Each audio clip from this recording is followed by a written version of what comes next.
One thing I left out in the main Tekken video is why Saint is making this face. The short answer is, he lost in rock, paper, scissors. But losing in rock, paper, scissors means your opponent gets to choose which side to play on, and since it's usually the one-player side, you're left playing on the dreaded two-player side.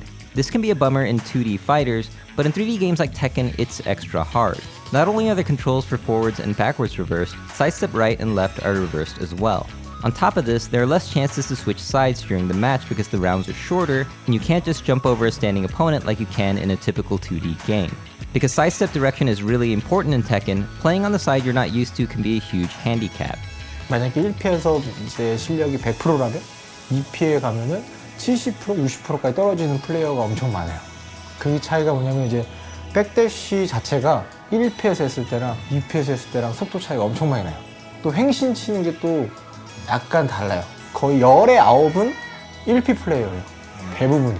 This problem is also exacerbated by the fact that netplay and head-to-head arcade cabinets allow both players to choose to play on the same side if they want.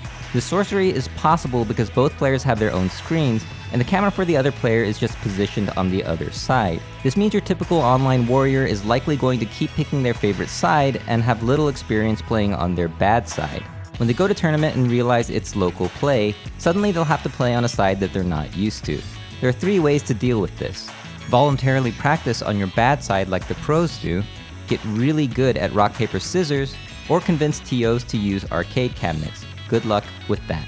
But if you actually prefer playing on the 2-player side for whatever reason, you'll have an advantage in tournament because even if you lose rock, paper, scissors, your opponent will likely choose the more popular 1-player side anyways.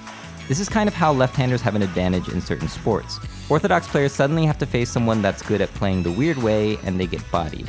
Fighting games that are designed around having your own screen have been envisioned by games like Rising Thunder, which has certain information visible to only one player. What's interesting is, the game is getting revived as a community edition which will now feature local play, so everyone can see all the information. It kinda makes you wonder if this is the inevitable outcome of competitive fighting games. As a side note to this Sidenote video, Master Cup in Japan actually uses arcade cabinets for their tournament. And according to a study done at Zhejiang University, you can get pretty good at rock, paper, scissors because people are actually terrible at being random. Anyways, this was Gerald, thanks for watching, and see you at EVO Japan.